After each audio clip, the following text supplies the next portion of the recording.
Esta é a história do dia da Rádio Observador. Como a inflação vai influenciar as nossas vidas.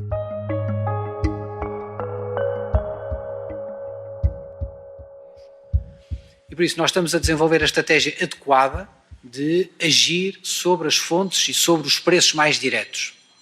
E estamos, por outro lado, a fazer uma política muito dirigida, mas muito efetiva, de apoio aos rendimentos dos vários grupos, em especial dos grupos mais vulneráveis. Esta é a voz de Fernando Medina na apresentação da proposta de orçamento do Estado para este ano. Promete medidas para tentar mitigar as causas da inflação. Por exemplo, na área dos combustíveis, mais dinheiro para os pensionistas mais pobres e apoios alimentares para os beneficiários de prestações mínimas. Os preços estão a aumentar e a taxa média prevista para este ano da inflação é de 4%.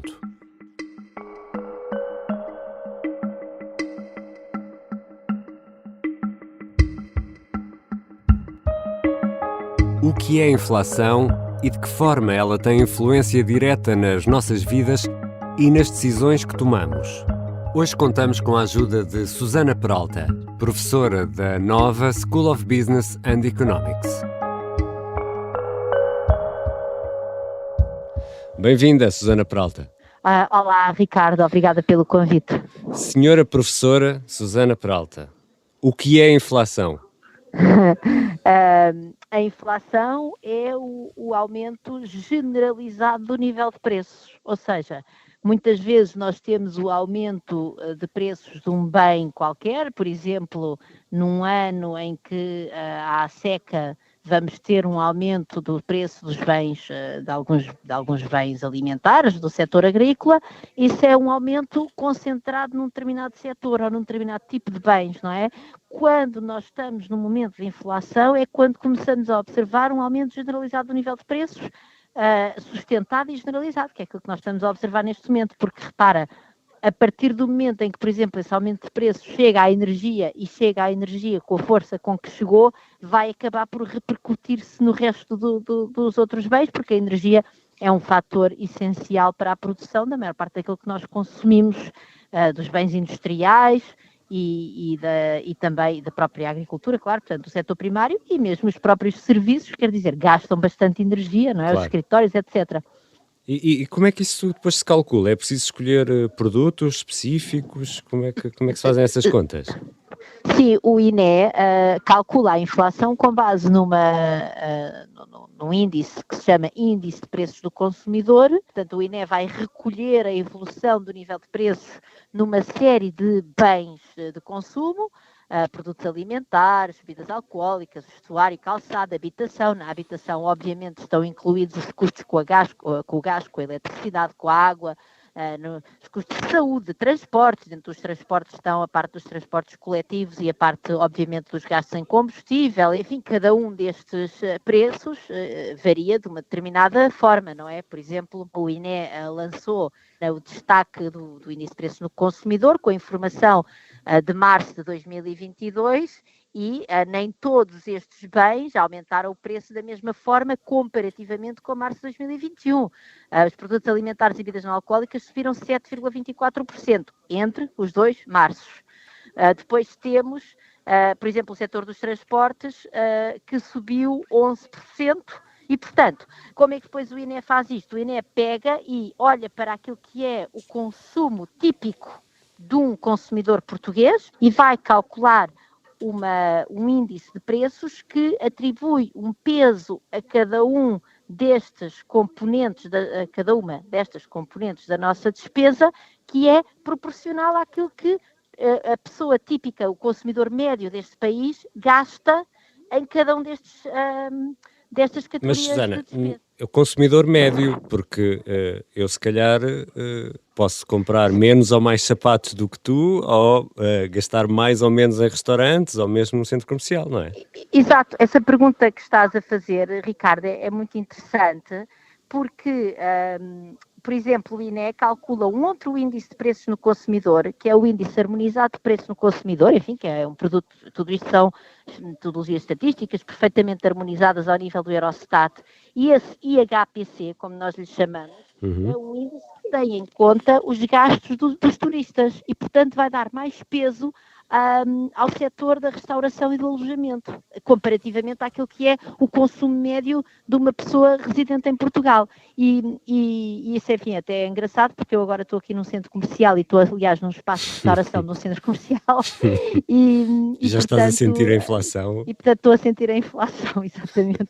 E repara, este aumento de preços na restauração vai ter um impacto maior no tal índice harmonizado de preço no consumidor, que é um índice que vai, enfim, ter em conta o facto de nós muitas vezes consumirmos fora do nosso país. Ora, o que é que acontece depois? Estes são dois índices diferentes que o INE, por acaso, calcula, mas há uma série deles que o INE não calcula e que, enfim, não devia calcular, mas quer dizer, de um ponto de vista conceptual daquilo que nós, economistas, sabemos acerca da forma como estes preços têm um impacto nos orçamentos das famílias, na verdade, no mundo ideal, nós gostaríamos de ter vários índices de preços. E isto porquê? Porque, por exemplo, na semana passada, com o Bruno Pessoa Carvalho e a Mariana Esteves, dois economistas com quem eu trabalho neste projeto do Balanço Social, que é uma parceria com a Fundação La Caixa, nós publicámos precisamente um relatório que analisa com detalhe os orçamentos das famílias portuguesas consoante o seu nível de rendimento. E repara, a família portuguesa média, isto são dados de 2015-16, que são os últimos estão disponíveis, portanto, este inquérito é quinquenal, mas meteu-se a pandemia, portanto, os últimos disponíveis são estes, mas pronto, estas coisas também não variam assim tanto. A família, nós todos, quando olhamos para o padrão de consumo de todos os consumidores residentes em Portugal, gastamos 14,3% do nosso orçamento em produtos alimentares. Mas quando nós vamos aos 20% de pessoas mais pobres, às famílias dessas pessoas, não é? Portanto, as famílias que representam o 15% da população mais pobre, elas já gastam 19,2% do seu orçamento. Porque canalizam o dinheiro que têm para a alimentação, é isso? Para aquilo que é mais essencial, como é natural, não é? Portanto, estas pessoas são obrigadas, como elas gastam menos, porque repara, depois se eu for comparar os níveis de gastos, quanto é que as pessoas gastam em euros, claro. A família média gastou em 2015-16 2.914 euros em produtos alimentares ao longo de um ano. Estas famílias mais pobres gastaram apenas 2.200. E as famílias que representam o quinto da população mais rica gastaram 3.615 euros. Portanto, os ricos gastam mais que os mais pobres. No entanto, o peso deste componente alimentação no orçamento deste agregado familiar é muito superior quando este agregado familiar é mais pobre. E nós, por exemplo, analisamos especificamente o caso do pão e cereais, por exemplo, que é um bem básico e que nós sabemos que neste momento é um dos bens que está sob maior pressão inflacionista, devido ao facto do celeiro da Europa estar a ser bombardeado por uma potência inimiga e criminosa, o celeiro da Europa sendo a Ucrânia. Pão e cereais, quando nós vamos olhar às famílias mais pobres de todas, elas gastam até 6% da sua despesa total, enfim, não chega a 6%, mas está acima de 5,5%, em pão e cereais. Para as famílias mais ricas, o peso do pão e cereais no orçamento é pouco mais de 1%. Portanto, é óbvio que este aumento do preço dos pães e cereais tem um impacto muitíssimo diferente. Para ter uma ideia, se na zona euro estamos com uma inflação em torno dos 7,5%, cerca de os bens energéticos na mesma zona euro estão com uma inflação de cerca de 44%. Susana Peralta, vamos continuar aqui a falar de impactos e aqui talvez esta imagem nos ajude também a perceber a influência que a inflação vai ter no nosso futuro próximo. Se nós temos um cabaz de 100 euros, que habitualmente compramos no supermercado, 4% de inflação, que é aquilo que está previsto pelo Governo para este ano, significa que esse mesmo cabaz vai custar 104? É isso mesmo, quer dizer exatamente isso, quer dizer que esse cabaz, se o teu cabaz que tu compras no supermercado, corresponder exatamente àquilo que é o cabaz, lá está, do tal consumidor português médio. Portanto, se tu gastares 14,3% em produtos alimentares, 15,2% em pão e cereais, carne 21,7% e por aí adiante, vais ter esse aumento de 4%. Agora repara, se tu fores o tal consumidor que gasta, afinal, 1/5 do seu orçamento em alimentação, que és dos consumidores mais pobres, como a alimentação está entre os bens que mais aumenta de preço, por exemplo, muito mais do que vamos dizer os detergentes, isso quer dizer que tu vais, no fundo, o teu cabaz habitual provavelmente não é de 100 euros, vamos dizer que é de 50,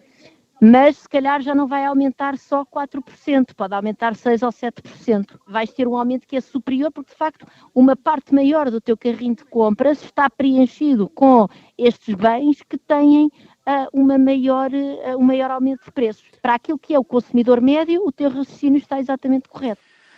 Por isso a questão que se põe do ponto de vista político é qual é a melhor resposta para este processo. E nós temos que conseguir assegurar medidas dirigidas à mitigação na fonte do que são os aumentos de preços. Susana, quando éramos miúdos, ali nos anos 70, anos 80, ligávamos a velha telefonia e ouvíamos falar muito da inflação em Portugal, ainda no tempo dos escudos e dos contos. Isso, entretanto, desapareceu. Agora reaparece por causa da guerra, por causa do preço dos combustíveis, dos cereais, é essa a razão?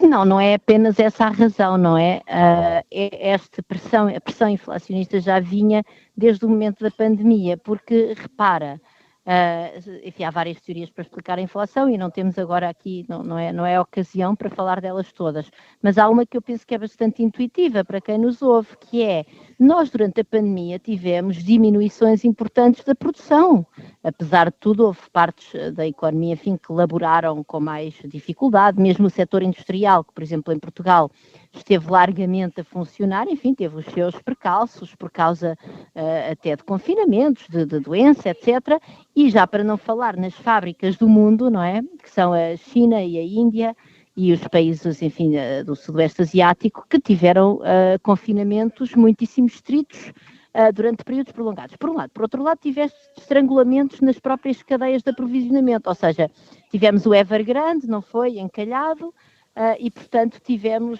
dificuldade, pois o comércio de mercadorias foi rapidamente restabelecido, mas ainda assim, isso depois acaba por causar constrangimentos. Portanto, entre tu teres menos produção e teres mais dificuldade de escoar os produtos, de eles chegarem até estes mercados mais ricos da União Europeia e dos Estados Unidos. E depois tiveste as pessoas também a limitarem durante bastante tempo o seu nível de consumo, porque, enfim, estávamos fechados em casa, e de repente, quando abriu, como houve, eu chamei-lhe em tempos a burguesia do teletrabalho, mas sempre me incluí nela, portanto vou continuar a usar esse termo, pessoas que não perderam qualquer espécie de rendimento, houve muitas pessoas que perderam rendimento e esses não estavam se calhar queriam consumir, mas não podiam. Mas pessoas como nós, que não puderam consumir, mas guardaram o seu rendimento, assim que isto abriu, começámos todos a consumir, ou enfim, uma parte substancial de nós a consumir de maneira muito, enfim, muito importante, muito notável, não é? Muito notória, peço desculpa. E por causa disso, quer dizer, se tu tens muito dinheiro para gastar na economia, de repente, e a economia, estes fluxos de mercadorias ainda não chegaram até nós, isso é um mecanismo natural para o aumento generalizado dos preços. Depois disso, vem a guerra. E o que é que a guerra faz? A guerra faz com que o celeiro da Europa, que é a Ucrânia, mas enfim, a Rússia também, atenção, a Rússia é o maior exportador do que é de milho, mas são grandes exportadores de cereais, estão neste momento arredados do comércio internacional por razões diversas. No caso da Rússia, nós, por razões, muitas delas de decisão das próprias empresas, outras políticas, e quanto a mim devíamos fazer isso mais, impusemos sanções que na prática cortam essas empresas russas ou dificultam muito as suas trocas com o resto do mundo e, portanto, este constrangimento este funil, não é, em que está o processo produtivo mundial ficou ainda mais apertadinho, não é? Mais o aumento do custo da energia, que de resto também já vinha da pré-guerra, mas que agora com esta situação da guerra e sendo a Rússia, lá está, não apenas um fornecedor importante de cereais, mas também, sobretudo, a União Europeia, um fornecedor de combustíveis fósseis que servem para nós, portanto, que entram no setor dos transportes e depois que entram em toda a produção da energia elétrica, etc. E afeta todos os setores, tudo, não é? Por igual. Está em tudo. E, portanto, o estrangulamento dessa energia faz que se aumente o preço, não é? Porque as pessoas continuam a querer aquecer as suas casas, ligar os computadores e os eletrodomésticos, e lá está, olha, eu vou repetir, estou aqui no centro comercial, a quantidade de iluminação disto é estrondosa. Nada disso diminuiu e, portanto, se nós temos menos possibilidades de produzir esta energia e as pessoas continuam a querer consumir ao mesmo mesmo nível, isso cria, obviamente, o aumento de preços e então na energia depois repercute-se para todo o lado. Não é? Susana... E já agora também estão os fertilizantes, peço desculpa, esqueci-me dessa, mas portanto é outro, mais uma vez, porque é que a comida está debaixo de uma pressão tão grande inflacionista, também tem muito a ver com os fertilizantes, porque a Rússia é o maior produtor mundial de fertilizantes, ou enfim, um dos maiores. E Susana, quando as pessoas voltarem aí ao centro comercial onde estás agora, no centro de Lisboa, vão começar a fazer outras contas e a fazer contas de cabeça e podem não comprar isto ou aquilo com base nesta ideia que temos de estar sob a inflação? Sim, depende de quem, mais uma vez, não é? Portanto, o que nós, mais uma vez, voltando ao estudo que nós publicámos a semana passada, nós mostramos que, consoante o nível de rendimento das pessoas, as pessoas têm maiores ou menores poupanças. Por exemplo, os tais 20% mais pobres do país consomem mais do que ganham. São pessoas que, enfim, têm que se endividar, têm que ficar a dever nas lojas, têm que pedir emprestado à família. E depois, de facto, quando nós chegamos aos tais 20% mais ricos, esses já consomem apenas 70%, 71,4% para ser mais preciso do seu rendimento em 2015-16, mas como eu digo, estas realidades não mudam muito ao longo do tempo. Portanto, estas pessoas que fazem parte das mais ricas têm duas escolhas, podem ou poupar menos, e aí, assim, manterem o seu nível de consumo, ou então vão ter que efetivamente diminuir um pouco o nível de consumo. Embora também, repara, as pessoas podem decidir, mesmo podendo, eu posso decidir que um determinado bem de consumo que eu consumo habitualmente, de repente ficou demasiado caro, quer dizer que aquilo para mim não vale assim tanto, e portanto deixo de o consumir, pronto. Agora, as outras famílias, as tais que consomem até mais do que aquilo que ganham, e mesmo aquelas, por exemplo, que eu tenho aqui, os segundos 20%, portanto, não são os 20% mais pobres, são os 20% seguintes. Esses, em 2015-16, gastavam em despesa anual 98% do que ganhavam. Essas pessoas não têm margem de ajustamento, não vale a pena. E repara, aqui já estamos em 40% da população, uns que gastam mais do que ganham e outros que gastam praticamente tudo o que ganham. Portanto, essas pessoas, em face do aumento dos preços e tendo em conta que o seu rendimento não vai acompanhar esse aumento de preços, vão ter que consumir menos, isso é uma evidência. E de acordo com aquilo que é a melhor informação que as instituições internacionais têm sobre o fenómeno, nós estamos perante um efeito de inflação que é duplamente circunscrito. Circunscrito relativamente ao tempo, por isso as instituições convergem no facto de não anteciparem um prolongamento da inflação para os anos de 2023 e seguintes, e volto sempre a sublinhar, para já, esta é a melhor informação que temos num contexto de volatilidade e incerteza. E Susana, podemos arriscar algum período para que tudo isto se desvaneça ou é impossível? Eu acho que é muito difícil, não é? Neste momento, os bancos centrais e o próprio Ministro das Finanças afirmam isso de maneira muito veemente, que isto era um fenómeno temporário. É importante as pessoas acreditarem que isto é temporário, porque, obviamente, quanto mais as pessoas pensam que isto é permanente, depois vão exigir mais aumentos de rendimento e enfim, isso depois também gera inflação por si mesmo, não é? Portanto, é provável que isto, vamos lá ver, na parte da pandemia havia realmente bastante mais possibilidade de ser um fenómeno temporário, porque de facto, enfim, a economia depois da pandemia é uma espécie de crise interruptor, não é? Nós desligamos e quando ligamos aquilo pode demorar o seu tempo. Há uma parte da população que fica com cicatrizes, não estamos aqui a falar disso, não vou dizer que toda a gente sai incólume, mas a economia a pouco e pouco volta ao normal. Neste momento desta guerra, nós estamos, por exemplo, basta dizer que as sementeiras que não estão a ser feitas agora na Ucrânia, não é? Estamos na primavera, eu não sou uma grande especialista em agricultura, como sabes, mas as sementeiras que não estão a acontecer agora, já só podem acontecer daqui a um ano. Portanto, isto tem, de facto, além do momento de incerteza, nós não fazemos ideia no que é que isto vai dar, enfim, o Sr. Putin está longe de ser, vamos dizer, um parceiro minimamente confiável ou em quem se possa, ou previsível de alguma forma, mas para além disso, para além da incerteza, de todas as maneiras, por exemplo, no caso dos bens agrícolas, estamos a atrasar tudo um ano. É claro que, entretanto, vai haver outros países que vão começar a produzir mais, está bem? Porque a própria pressão inflacionista, o próprio aumento do preço dos cereais ou dos bens alimentares faz com que haja, idealmente, outros países, outros produtores noutros países que vão dizer, com este preço já me compensa, então deixa-me lá entrar aqui, sendo que, obviamente, também tem que pagar o preço das matérias-primas, portanto, nada disto é assim tão linear. Mas, quer dizer, tudo isso vai demorar bastante tempo a adaptar-se, portanto, Enfim, eu julgo que é importante nós acreditarmos neste cenário de uma inflação temporária, mas obviamente que temos um risco de que ela seja demorada e certamente enquanto não acabar a guerra vai ser muito difícil sairmos deste momento em que estamos. Obrigado, Susana. Obrigada, Ricardo.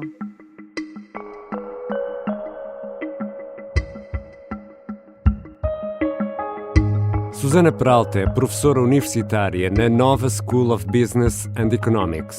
É também comentadora residente do Fora do Baralho, da Rádio Observador.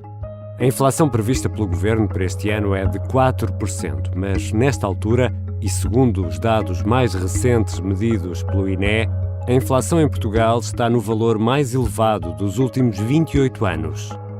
Esta foi a História do Dia. A sonoplastia e a música do genérico são do João Ribeiro. Eu sou Ricardo Conceição. Até amanhã.